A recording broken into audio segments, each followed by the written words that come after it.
Hi folks, in this video I'm going to talk about the similarities between Nietzsche and Dostoevsky. Even though they are diametrically opposed in this chart, it's fascinating to see how much they agree on and how much there actually is a consonance between their two positions. Let me say, I've talked about this before, but Nietzsche actually did encounter Dostoevsky's work, but it wasn't until literally the final year of his productive life, right before his mental breakdown. He mentions Dostoevsky in his published works exactly two places. One of them is from this passage in Twilight of the Idols, where he says, um, discovering Dostoevsky was one of the greatest lucks of my life. He's the only psychologist who has anything to teach me.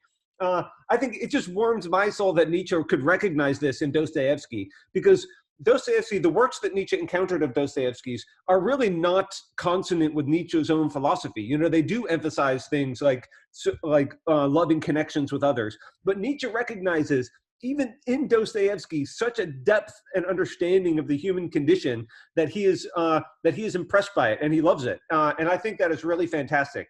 I've given you the dates for Kierkegaard, Nietzsche, and Dostoevsky's lives here, so you can see how close they all were. You know, Dostoevsky just was born just a few years after Kierkegaard, although Kierkegaard's life was cut quite short, and so they had no knowledge of each other. Nietzsche, I've shown in other videos as well, where Nietzsche had an awareness of Kierkegaard, but again, it came right at the very end of his life, and there's no evidence that Nietzsche ever actually read a single thing by Kierkegaard, which is a complete tragedy. But what's wonderful is Nietzsche at least got to discover Dostoevsky right before his final mental breakdown. So it was in 1888 that these acknowledgments of Dostoevsky come. And if you look at the archives for Nietzsche, we have Nietzsche wrote a lot of letters, and we have a complete list of his library. He was a voracious reader. And so we have a slight sense of some of the stuff from Dostoevsky he might have read, but let me tell you, this is not definitively known. Maybe someday the archivists, people working in Nietzsche history and Nietzsche studies will finally discover more. The best evidence that there is that Nietzsche encountered at least several of Dostoevsky's pieces of short fiction, probably not Notes from Underground. Dostoevsky had a lot of short stories and a lot of popular journalistic sort of writing.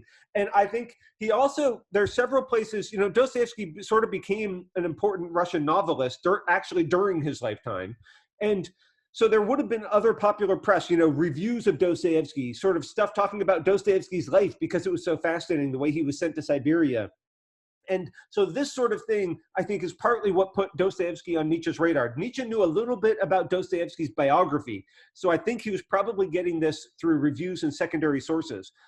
In terms of Dostoevsky's famous novels, though, it's actually quite unlikely he read any of them. What I think the most likely is that he got Dostoevsky's novel called The Idiot, which is really a fascinating work because there is an Alyosha-like character in The Idiot, Prince Mishkin, and he is sort of the hero of it. But what's so funny is it's a pre-Alyosha character. It's not nearly as compelling as the Brothers Karamazov. The Idiot, Dostoevsky almost sort of has a single story he wants to tell in all of his works, and The Idiot is like his first attempt at really writing the Alyosha character properly, and it fails because he actually is the idiot. He's too simple-minded. He just has this kind of simple-minded faith. So I have a strong reading of The Idiot where the central character is actually a failure in that work. And if this is all that Nietzsche got of Dostoevsky, what's so fascinating is that he found that so compelling, because The Idiot is not 1/10 as good as the Brothers Karamazov. So if Nietzsche could have got the Brothers Karamazov, it would have completely blown his mind. It would have just been unbelievable. If we could have, I just wish we could have seen what Nietzsche would have written if in reaction to the work with like Ivan and Smerdyakov, and how Nietzsche could have responded to it. It's actually not very likely that Nietzsche even had Crime and Punishment. I think it's incredibly unlikely. And there's no way Nietzsche had the Brothers Karamazov, which is totally tragic. It would have been wonderful. So what I want to do in this video, even though Nietzsche had so little of Dostoevsky's work and none of the good stuff or none of the best stuff, he nonetheless understood Dostoevsky so well that Nietzsche, when he writes The Antichrist, in light of these Dostoevskian passages, talks about early Christianity in such a similar way. So that's what I really want to emphasize in this video. Let me say, It's not just in these later works from 1888. You know, 5 years earlier, Nietzsche wrote the Thus Spoke Zarathustra, his work about, it's a fictional work about the Übermensch. It's a complicated work to interpret. But Nietzsche clearly believes and likes a lot of the things that he puts in the voice of Zarathustra character. Zarathustra is a kind of Dionysian, god of merriment, because this is Nietzsche's ideal. Dionysus, from his whole career, has been Nietzsche's ideal of the positive conception of gods. It's like the god of partying. And what's interesting is it's a god of religious ecstasy and a kind of religious madness. And this is incredibly Dostoevskian. So this is just to emphasize that when I'm talking about these passages from the Antichrist in which Nietzsche says very Dostoevskian things, it doesn't come out of nowhere. There's actually some precedent for looking at seeds and foreshadowing of this in other works of Nietzsche's. But let's look at a couple of those Antichrist passages. So the second place, besides that Twilight of the Idols quote, the other place Nietzsche mentions Dostoevsky by name in his works is in this work in the Antichrist. And again, he says this incredibly positive thing about Dostoevsky. He's talking about the world of the Gospels, like, this is literally the time of the historical Jesus, how it was really like a world of a Russian novel with all of this intrigue and the dregs of society engaging and trying to construct meaning with each other, and see this childlike idiocy. This is Prince Mishkin. So I think Nietzsche either read The Idiot or he read reviews of it, because he actually talks, if you understand Dostoevsky's work, you see many references and foreshadowings to The Idiot in the Antichrist. So this is actually the way Mishkin is described by Dostoevsky in several places. So this cannot possibly be a coincidence that he's dropping these kind of lines when he's talking about Dostoevsky and saying, I wish then Dostoevsky could have lived at this time to actually tell us, give us the deep psychological, the truth about what this messy world was really like. Because Nietzsche is actually quite positive about the world of Jesus, but he thinks that the figure of Jesus has been misrepresented by the church. And Jesus actually stood for something quite different than what it became in Christianity later on. And that's to say there's something deeply mysterious about Jesus. And in order to put it into words and make it translatable as a religious movement, Nietzsche thinks a type of distortion is almost necessary here. So look at what he says about the historical Jesus, what he thinks Jesus's message really was. He's saying, in a sense, it was a world awash in symbols and incomprehensibility, and in order for them to understand it, they had to translate it into their own crudeness. He's talking about sort of the disciples and later on Christian communities having to make sense of Jesus's message. So think about for a minute what Nietzsche is saying here, that Jesus himself was almost had a mysterious way of being and a mysterious way of being in touch with reality that was incomprehensible to other people. And he could only convey it symbolically.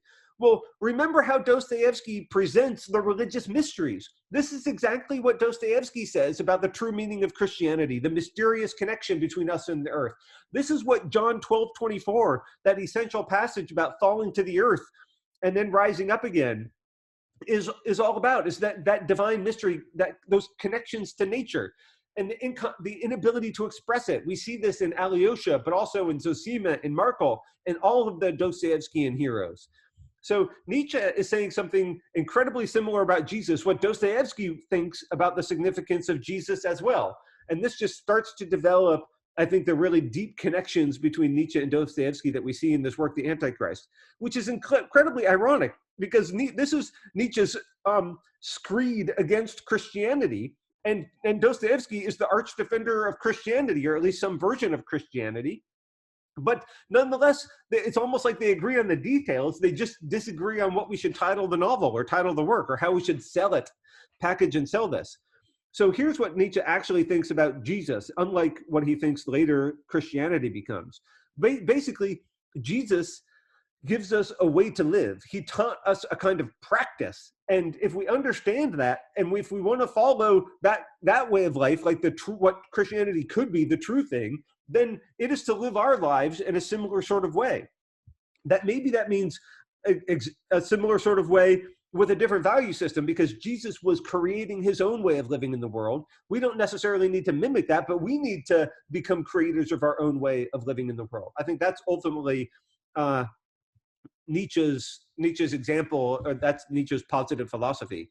So instead of seeing Jesus as a kind of metaphysical version of religion, where Jesus was actually preaching that he is the Son of God as a kind of supernatural deity, and that we need to actually go to some heaven or some hereafter as another supernatural world, Nietzsche is saying that was not Jesus's religious message whatsoever.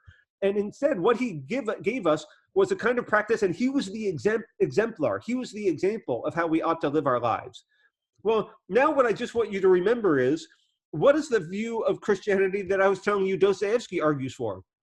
Remember these quotes and what Dostoevsky's existentialized symbolic understanding of Jesus was.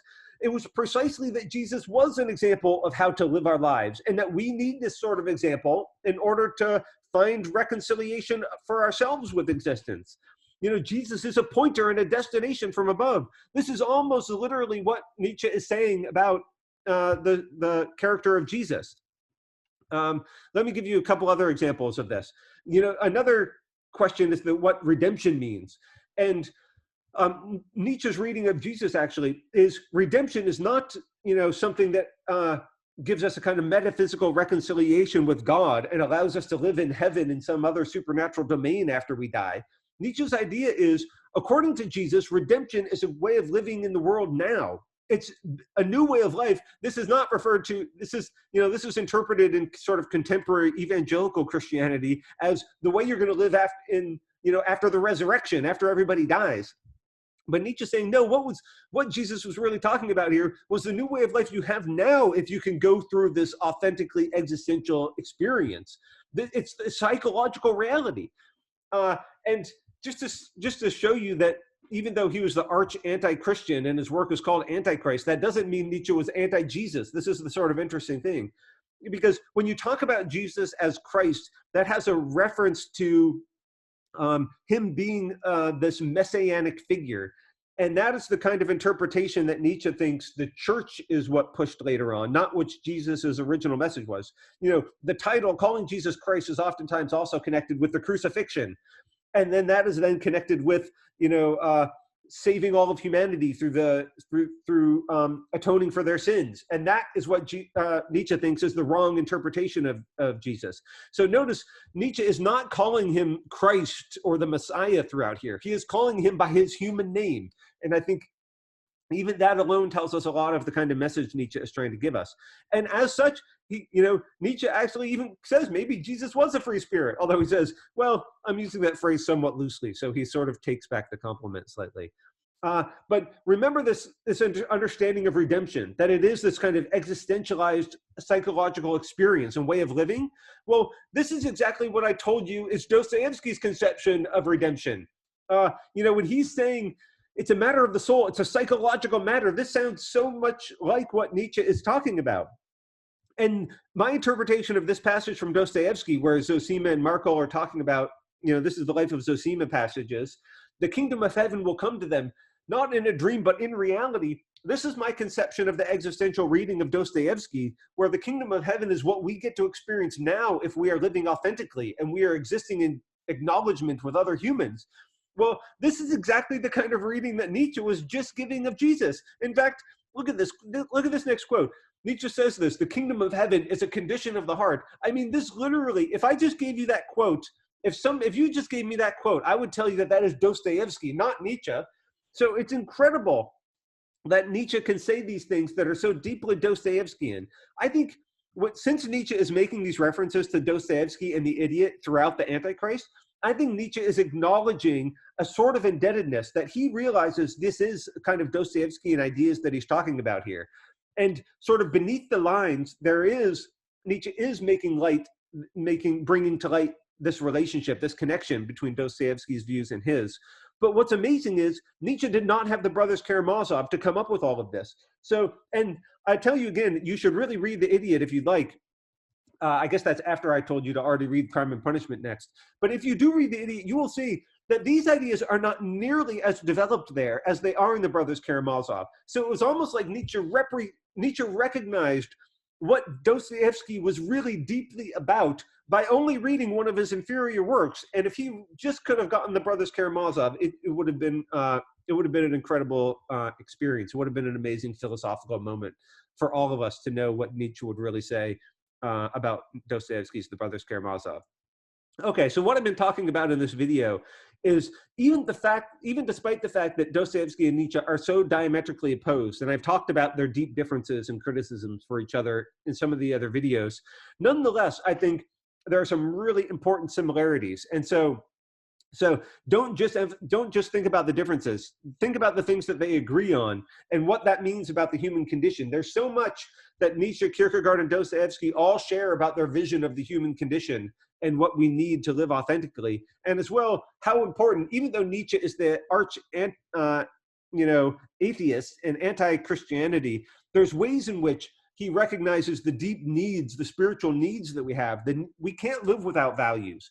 And this brings him, in a way, in touch with Dostoevsky and Kierkegaard.